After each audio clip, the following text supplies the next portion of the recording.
Information is everywhere around us, but what about wisdom? Oh man, she's more rare than rubies. We're talking about timeless wisdom. We've got James Tanner with us today. Join us right now on Leading Forward.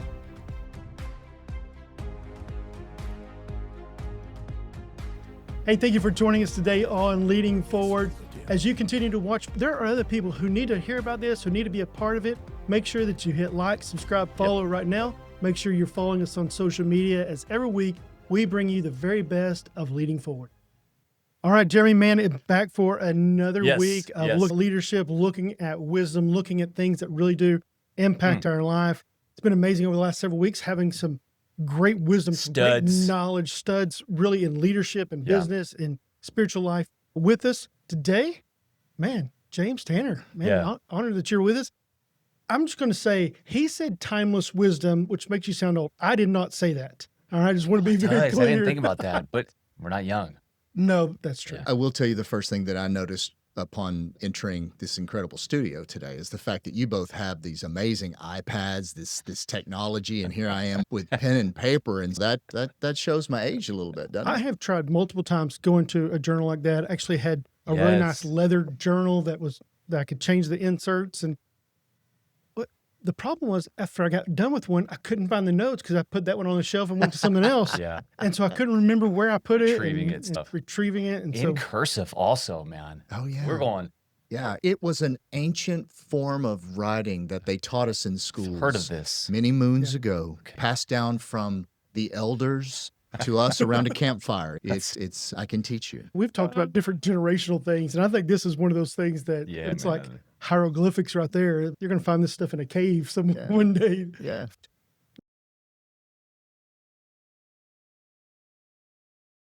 Let's tell people who James is. Can we do that? All right, let me read this, man. James is a business leader. He's a personal friend for, 11 years or so now, 2015.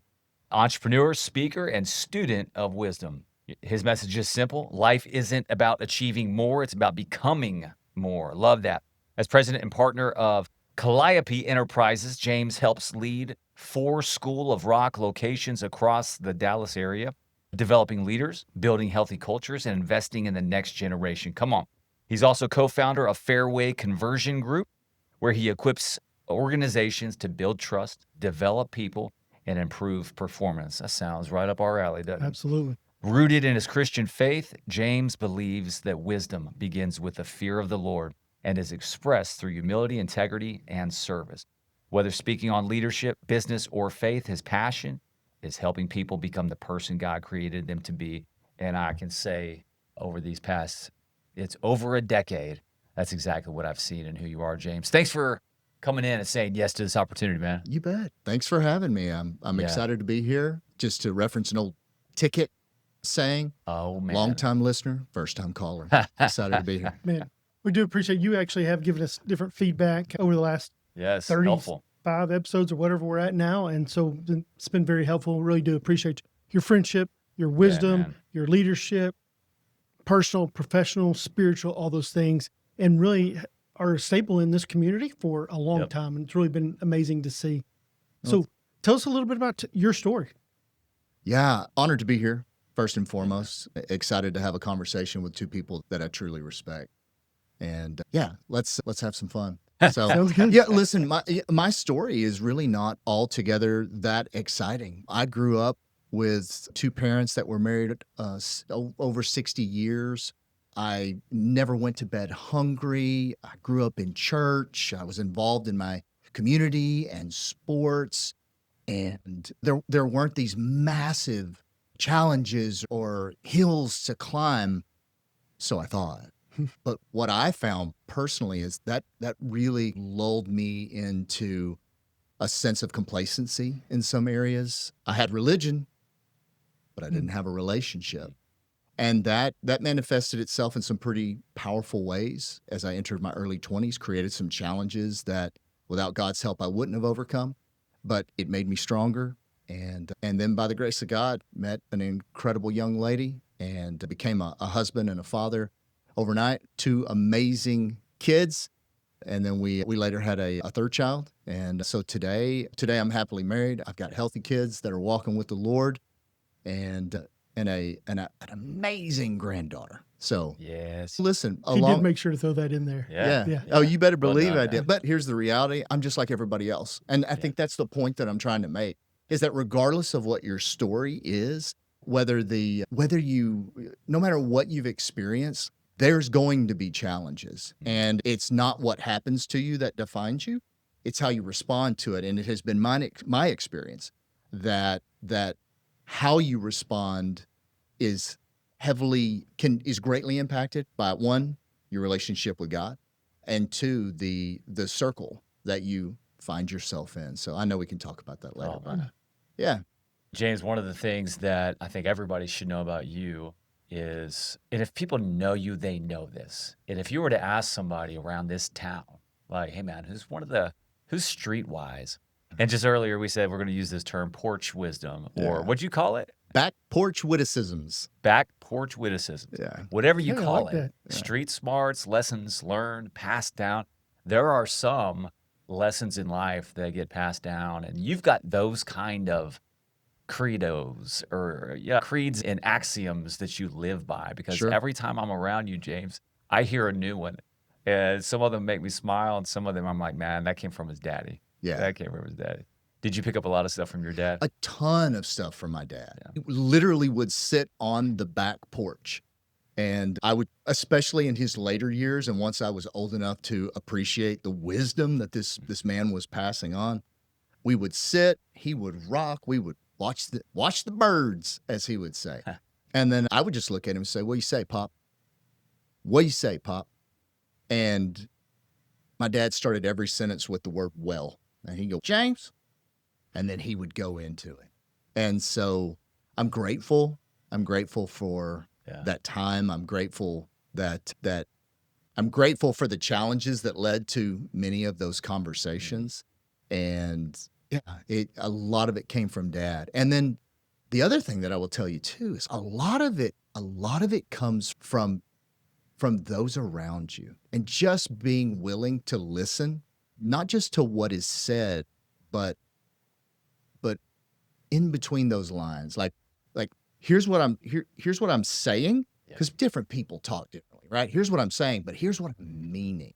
And a lot of the witticisms that I use, or the old sayings, so to speak, a lot of times it's a combination of what many people have said that it becomes this universal truth, if you will. Yeah.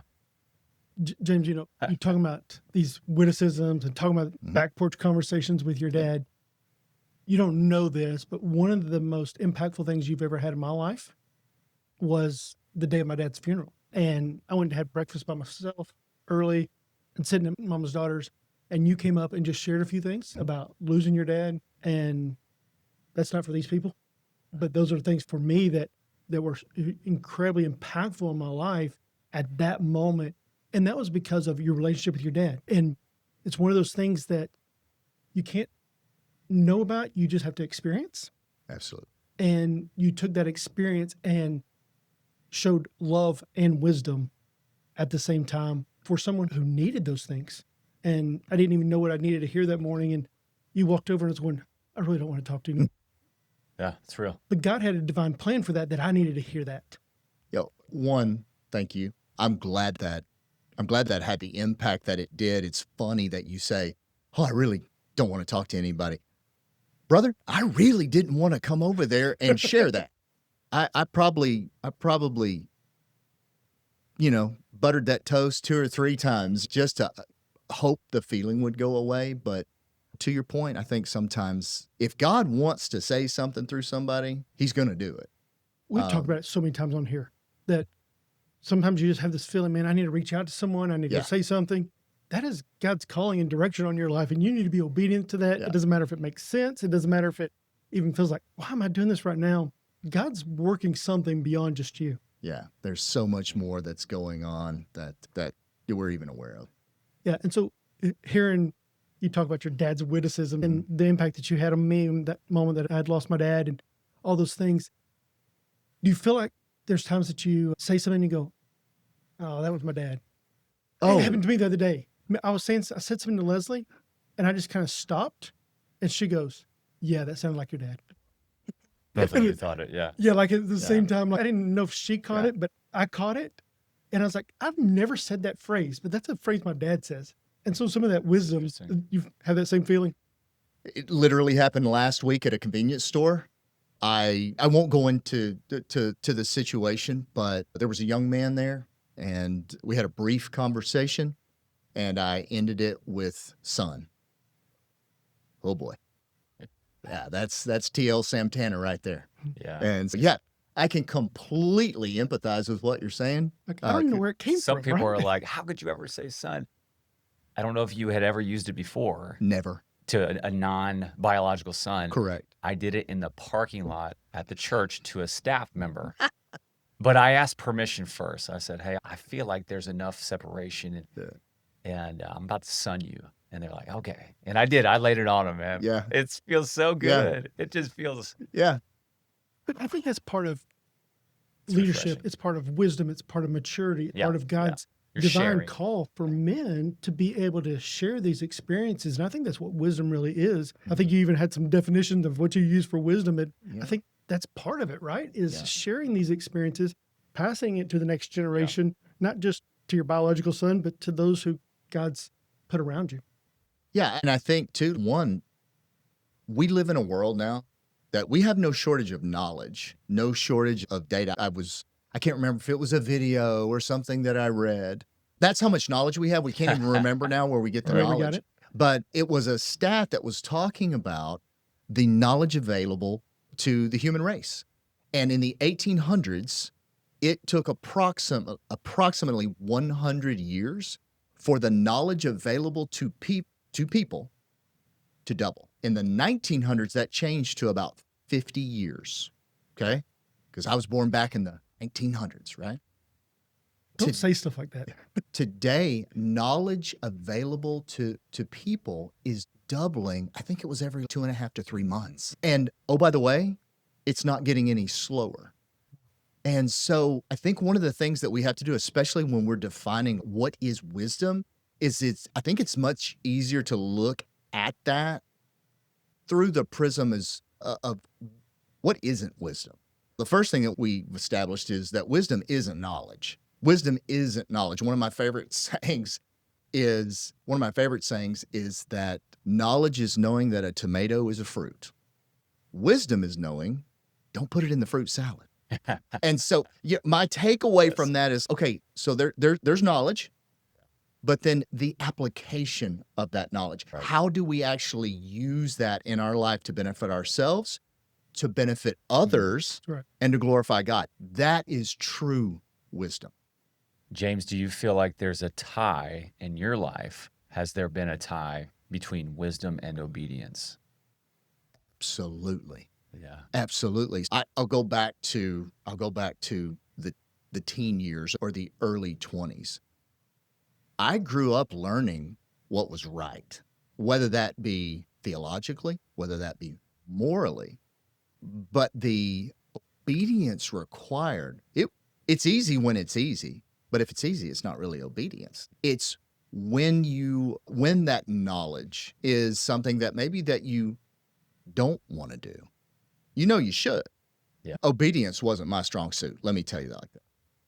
But here's the thing, God, and we see examples of this throughout the Bible, just throughout our relationships. I don't think God has any problem drying up a brook to get you to move on to the next thing. And so he'll put challenges or allow challenges in your life. And then I was blessed to have the people around me that could, one, call out those challenges. That's a huge part of love, right? Is loving you enough to tell you the truth, and then walking with you shoulder to shoulder, helping you navigate through those challenges. And then when you're done, not holding it against you, but celebrating the fact that you took the road less traveled. Yeah. You wanted to fight the good fight. And so we need to celebrate that. We need to learn from that. And then we need to share that experience. I think that's one of the things that regardless of who I've talked to, the wisest people to me have always been the ones that were willing to share not just the good experiences, but the bad experiences. Good. Because one, that I believe, provides ongoing healing for themselves. Yeah. But it also provides wisdom for others. And it's like, yeah, it's benefiting others, but it's also benefiting them. And then they wouldn't have got through it without God. Yeah. And so it glorifies him. Love that. Okay, I can't let any of us move on without going one level deeper and saying, Sure. where have you had an experience where the obedience hurt and then you got, you became wise because of something that you did not say yes to, or maybe you failed in the obedience Sure. section. Don't want you to go into your closet and bring out the skeletons, but is there a life lesson that James has learned because of something hard where you didn't lean in the way that you probably would today? Yeah, and listen, let me to be perfectly clear, I've got no problem opening the closets and letting the skeletons out. That's part of my healing, right? Yeah. I will say this, in my early 20s, I for a couple of years there really lost my mind. And God just kept knocking at the door and reminding me that some of the things that I was doing was going to kill me. But here's the thing, it was fun at the time until it wasn't. And I knew that I was going to have to make some changes, and I didn't want to. And then he allowed a little more pain. One of the things that I always say is there's only two things in life that are going to make any human do anything at any time. That's pleasure and pain. And when the pain of doing something exceeds the pleasure of doing something, you'll change. Absolutely. You'll absolutely change. Wow. And so I got to a point in my life where the obedience was actually just recognizing, verbalizing the fact that the pain that I was causing myself and others had now exceeded any pleasure that would ever, could ever, or had ever been there. And like I said, with God's help and a great circle, I was able to move through that season of life. And here's what's so cool. It was everything that I had given up during that season, he had waiting for me. Yeah. And it wasn't the next week, but over the next few years, he gave back exponentially more, certainly than I deserved, but also more than I'd ever planned for. Wow. Yeah. But thinking about that, when you look in Proverbs and it's talking about wisdom, it says there's two ladies crying in the street. They're both standing there. They're both standing at the crossroads in the middle of the city, and one's wisdom crying out, and one is foolishness of this woman. And one leads to destruction, and one leads to wisdom and all the fulfillment of joy and pleasure that come from knowing and walking the ways of God. But they're both standing there. And we think that we're pursuing the right thing because it feels right at the time, rather than pursuing that which is the ultimate good. Yeah. Amen. Okay, so James, shortest one of the 5 chapters, right? You probably have a appreciation for that book. I do. Not because you're simple-minded at all. That's your name. Sorry, guys. But I might be. No, you're not. We see clearly. If we ask for wisdom, we're going to get it. God's so good to say yes. Just come on, son. Come on, daughter. Just ask me. Have you guys ever prayed that prayer, or is it something that you continually do? So I can only speak for myself here. It is the primary prayer that I pray. I used to, here's the best way that I could describe it. I used to pray that God would help me build and now I pray that he use me in order to help build his. And I also think when you look at the Bible, you got to look, hey, do you believe it or not? And I don't want to, okay, so you say this is metaphorical and this happened in all actuality. We can have that discussion. I believe it's literal. And so when it says or commands me to do something, I take that literally. And so one of the things that's interesting about James, I think it's verse 5 of chapter 1, right? Where he says for anyone, and I'm going to butcher this, forgive me guys, but it essentially says if anyone lacks wisdom, ask God and he will give graciously and without reproach. He won't shame you for asking that. But here's what was really cool as I started to look into wisdom. Because again, I literally pray for wisdom. I've stopped praying all the time for, hey, give me this and give me that. It's like, no, turn up the heat. Yep. Turn up the heat. Do whatever you need to do to turn me into the person that you want me to be, not that I want me to be. And it scares me to death to pray that prayer. But and it doesn't get easier. But one of the things, I asked for wisdom. And so as I was really kind of doing a deep dive, and that's one of the things that I love about the word, right? And I told my wife this the other day. I go, you know what's so cool about the Bible? You will never outlive its layers. It is so perfect for where you're at, regardless of age, regardless of how much experience that you have in it. You can read something and it meets you right where you're at. And you can get 20 years down the road and it'll meet you right where you're at. But one of the things that I thought was so cool was that if you look at the translation from one language to another and the emphasis that verse really means, if any of you lacks wisdom, and you do, ask the Lord, for he gives graciously. And so really it's not a suggestion, it's not an encouragement, it's a command. You need to ask for wisdom. And oh, by the way, I'm going to give it to you. Now, that doesn't mean he's going to give it to you in a form that you like. It doesn't mean he's going to give it to you in a form that's easy, but he will give it to you in a form that helps you become who it is that he created you to be. Yeah, the part I love about that, and I think me and you've talked about this before, is that it says, if you ask, I will do. It is not just a command, it is a promise. Yeah. It is a promise of deliverance that if you pray for this, I will give you this prayer request. And so I think it's so important that all of us lack wisdom, right? We all need more wisdom. Yeah. We need more discernment and understanding of the world. And in a world of full chaos at times, we need more and more wisdom. So why are we not asking God, who says, I promise, ask for this and I will give it? And so me and you've talked about this. It's a big part of my daily prayer as well. Yeah. I pray for, God, will you give me revelation? Will you reveal yourself to me? Revelation, wisdom, understanding, insight, knowledge, power, and favor. And all those things are part of the Spirit of the Lord that we see in Isaiah 11. And will you allow the Spirit of the Lord to fall upon me through revelation, wisdom, understanding, insight, knowledge, counsel, power, and favor?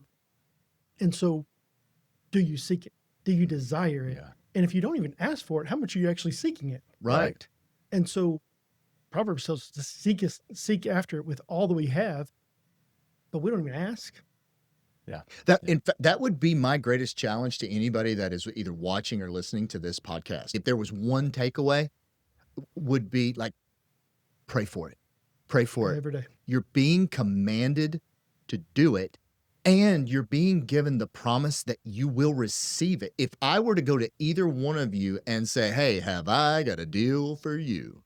And if you'll invest this amount of money, there is a 100% chance that it will double, that it will go to the moon, as some people say. That is literally what what the book of James tells us. Yeah. It says, do it and you'll get it. And the return on investment is over and over and over again. Yeah. I think you have a definition for wisdom that you kind of use? Man, I think the application is the main thing, right? You can borrow wisdom. You can experience life and gain wisdom. I can read the Word of God and discern and thereby avoid a lot of things in my life. So I think there are different lanes on how we become wise, how we access wisdom, but they're all from the Lord. There is a difference between obviously knowledge and wisdom, but even wisdom of the world. How many spiritual, non-Christian Native American chiefs and elders from African tribes, and there's much wisdom in the world to be found. Not all of it is good wisdom. Right. Not all of it is eternal and kingdom-focused wisdom. Might it be helpful? Probably. Willie Nelson's got helpful stuff in his songs, man. Johnny Cash taught every 18-year-old not to take the road that he took, right? Yeah. So that's some pretty good stuff. But when we are leading, and let's put the leadership hat on for a second, we don't need that kind of wisdom. You can be successful, but as we're leading, man, I think, Nick, like really needing God's favor, his opening and closing of doors. So we need his eyes, divine eyes, to see the things that we need to lean into as a boss and we need to avoid and so forth. Yeah, Thoughts? I want to pull that thread just a little bit because you used the word success. Yeah. And hey, listen, I'm all for success. It's awesome. And I love competition. I love What? Yeah, it's fun. But here's the thing. Success is what happens to you. Significance is what happens through you. And so one of the things that I always want to get people to understand is that significance is greater than success. Let me give you an example. I've met successful people that weren't significant, but I've never met a significant person that wasn't also successful. Maybe not by the world's definition of success, but by the Lord's definition of success. And I would just tell people, hey, listen. And so what does that mean? Is success bad? No, success is good, but it's a terrible identity. And when you're significant, what that means is your life mattered. Your life mattered. And I just tell folks, everybody out there, look, shoot for significance and you will be successful. So It's great, man. I think it's defining what do you want at the end of the life. So my definition for success is arriving at the desired destination. Where do you want to arrive? Even year, 3 years, 5 years, at the end of your life, what does that mean? And where do you want to arrive? I want to arrive at someone who's had a significant impact on others. Right? And I think that's what you're talking about. Absolutely. And clarifying, it's not just about building my kingdom. It's about the impact that I've had on other people. For me, this wisdom and seeking wisdom and success and significance is understanding the calling in the direction of God. So I've told y'all before, and I've told people on the podcast before, that sometimes I don't know the definition of a word, so I have to make up a definition of a word so that I can clarify what this word actually means for me, right?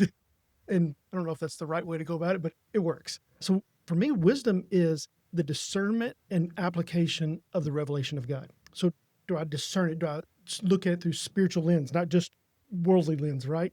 And the application of what God has revealed. And so are you applying what God has continued to reveal? So you talked about that, going, man, it's not just about the knowing, it's about the obedience and the application of it. And I think that's what leads us to not just success, but significance. Yeah. I'm going to give you something, and then I just want to get your feedback on it. This is from, shout out to Pastor Matt Gresham. Last night, pastor of our students in this community here and families. There were 3 questions that he asked our teens last night, and I thought they were profoundly impactful. Who are you becoming? What does God want you to become? How is he using this season to get you there? Again, who are you becoming? Because it's exactly what you said. Who does God want you to become? And then how is he using this season to get you there? And if you ask yourself those questions, and I found myself sitting there asking myself these questions, man, if you're really leaned in and you can spend time prayerfully answering those questions, all these issues about identity and confusion around what's next for me, if everybody just wrestled with those 3 questions every once in a while, and how much more peace would we have? I just wondered. Any thoughts on those? Yeah, I would just go ahead. Think, not every once in a while, all the time. Yeah, that's probably true. Yeah. Yeah. One, I think I know that we are in a society now that almost pushes away from the wrestling. It says because wrestling's hard. When you wrestle with something, I think we should, I literally send these texts out to my family and extended family. And a lot of times it comes to me at like a red light or something like that. So I will start having this conversation. And I think it's important that we wrestle constantly with, okay, what do we believe? And what do we believe in? And one of the things that came to me yesterday, because it was an exceptionally long red light, was what can you believe in? One of the old sayings is that everything changes. Well, that's true from a worldly standpoint, but there's something that never changes. He's the same yesterday, today, and tomorrow. And so if you're going to believe in something that changes, then that means you're going to have to change your belief so you don't believe in it to begin with in the first place. But if there's something that never changes, that is something that you can believe in. And so if you believe in something, then that's going to lead to trusting in something. And then so you can trust those words. And I'm getting to the point. It's a really long way. But when you trust something, you can trust that what he says or it says, you need to become. And so you have to measure what you're becoming against what God says you should become. And then I think it's like point number 2 is for me, I just want to become more like Jesus. That's it. And let me tell you, and everybody that's watching this, I am nowhere near where I need to be. I thought at my age, I'd be a lot further down the road. I am not. In fact, I'm hyper aware just how far I am. James, that's maturity. That is the maturity. Because when you think you're close to Jesus, you're going, oh, you just don't understand how far away you are. And the more mature you get, you go, oh, I'm so much further away than I thought I was. Yeah. And I think that's wisdom also. So don't beat yourself up over that. Go, okay, I'm actually realizing how pure and holy God is, which makes me so much further away. Yeah, I love those questions. I think we should wrestle. Was it Israel that wrestled with God? Jacob. Yeah. It was Israel. Jacob that wrestled with God, who later became Israel. Yes. Israel. That's right. And it's like, That's good. God has no problem wrestling with you. Now, you may walk away with a limp, but that limp is going to be a reminder of like how valuable that wrestling match was, right? Yeah. And that wrestling came with a blessing. It did. Yep. It did. Yeah, don't wrestle and bail. Wrestle and Hold on. Yeah, hold on tight, man. Hold on for that blessing. I don't know. I kind of lost that. That loses its application here if you take that too far. Hey, can we do this? I want to do a little lightning round. Sure. And I'm going to give you, is it front porch or back porch? Back porch, usually the sun is shining. It's a lot cooler on my back porch. So We'll call it back porch wisdom. Anywhere in the shade right now is good. Yeah. I'm going to give you a one-liner, and you guys tell me what it means to you. Jump in, either of you. Ready? Yeah. Let's do this. The root of success is often bitter, but the fruit is always sweet. That one kind of explains it. That one kind of explains The best itself, ones man. generally do. Yeah, that's good. Okay. Even a blind hog finds an acorn every now and then. Yeah. Have you ever used that one? I have not. But to me, that says that it can mean a lot of different things. It can mean 80% of success is just showing up. But it also means that, hey, if you just get in there, you may get lucky. I always say a broken clock's right twice a day. I knew you'd have some of those. Okay, a few more. You can't steer a parked truck. What does that mean to you guys? To me, it means get moving. It also goes along with something that I often say. It's my job to press the gas pedal. It's God's job to steer. Yeah. And so if I won't press that gas pedal, Yeah. there's not a lot of steering That's along the journey. And so for me, that has a meaning like, hey, get in there, do the best that you possibly can, leave the results up to him. And then also trust that he is steering. You may not like the road that he takes. There may have been more potholes than you were comfortable with, but he knows exactly how to get there and how to get there on time. That's great.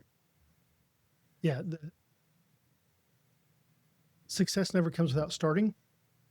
And so often we delay getting forward and moving forward. One of the things I've been praying lately is, God, now do not allow my ambition to go faster than your spirit leads. Do not allow my lack of faith to delay what you're trying to do. Yeah. And so it's this balance of, I want to walk in step with the Spirit. I don't want to go too fast. I don't want to move on my fear but I want to walk in That's step good. with the Spirit. That's good, because when I hear that, I'm like, man, developmentally, like I can't develop someone who doesn't want to be developed. So that's funny. We all got different things. Okay, measure twice, cut once. That's just good. That's just good. I actually said that this morning. I said it this week. Yeah. Let's go. Let's go. Okay. If the horse is dead, quit feeding it. Now that's a new one to me. Me too. And it will be a new one to most people that I encounter tomorrow. That's good. So the way my dad said this Okay. was, you can't, it's like kicking farts out of a dead mule. Going, quit trying to do something. It's already dead. Yeah. That's Move on. Great. Yeah. That's great. You want one more? Yeah, let's go. One's too self-explanatory. Never miss. You're going to like this one. Never miss a good chance to keep your mouth shut. You don't know me. I do love that. In fact, when we talk about wisdom, the wisest people that I've ever met, they don't talk. They don't talk the best, but they ask the best questions. And like when I hear that, I immediately, I had a CEO once. I thought he was great. And he was leaving the organization, moving on to something else. And as he was walking out the door, I said, hey, if you had because I was a much younger man, I said, hey, if you had one piece of advice for me, what would that be? And he said, get curious and ask good questions. And I think when folks do that, when you realize that, hey, God created us with 2 ears and 1 mouth for a reason, and then to like really put them to use, put them to use, because there's wisdom all around us. And that's what we talked earlier about, asking God for wisdom. And again, big challenge for everybody out there, pray that prayer. Commit to praying that prayer for the next 30 days. And I think God's going to do incredibly powerful things in your life. But I also know that God most often works through others. And if you look for them and you listen, there are some incredibly wise people out there. And maybe they talk slower than you do or faster than you do. But if you really listen, I believe that God will have you hear what you need to hear so that you can apply it appropriately. And what I mean by that is that wisdom may not be applicable to you in that moment, maybe exactly what someone you're going to come into contact with needs at that moment, so you can be the vessel. Just like what you did for me. Yeah. Absolutely. There was, I'm going to kick it to you, man, for final thoughts here. There's a buddy of mine, new buddy, Chris Collins. He's a CEO, and he said, we were in a car, and he was referring to something, and he gave me one that I had not heard before. He said, all hat, no cattle. Have you guys heard that? Oh, yeah. You shake your head like, man, where have I been? I've been in Texas for 15 years. But yeah, but you're still a Yankee. All hat, no cattle. To me, I was like, hang on a second, man. And we talked about that for a moment. And for me, that's, man, you got a platform. Yeah. If you're not really about what you think you're about. Yeah. Yeah. You look the part. You look the part, but right? But you're not real. Yeah, that's good. Final thoughts, Nick? And this is such a great conversation. I think these are things that should challenge people and give them some encouragement as well to seek wisdom, to find wisdom. Surround yourself with people who are wise counsel. And I think that's one of the things that great leaders do is they surround themselves with wiser people. We've talked about this. I want to be the dumbest and poorest person at the table, right? And by doing so, I'm going to learn. I'm going to get better. I'm going to learn and understand new things. And sitting with God, sitting with wise counsel continues to move us forward. So our last question for today, and one of the things we've started asking people is, what would you go back and tell your 20-year-old self? Just 1-2 sentences, 30-second answer. Yeah, I would tell myself Proverbs 3:5-6. Trust in the Lord with all your heart. Don't lean on your own understanding. Acknowledge him in all your ways, not some of your ways, not 80% of your ways, all of your ways, and he will make straight your path. Now, then I would remind myself, a straight path can still go up and down, but it will lead you straight, and it will lead you straight to him. So then, in the famous words of my father, so just go on, others have. It's good. Man, that's really good. Hey, thank you so much for joining us today on Leading Forward. This is all about leadership through the lens of faith. It's understanding God's call, moving forward, learning, growing, getting better, and surrounding yourself with wise counsel. Hey, make sure that you hit like, subscribe, continue to follow, share this with someone who needs to hear this and learn this today. And then I would tell you, make sure that you find James Tanner, follow him. You'll see it on some of our social media posts. He's always got some wisdom to drop for you. Continue to be a part of this. We look forward to seeing you next week.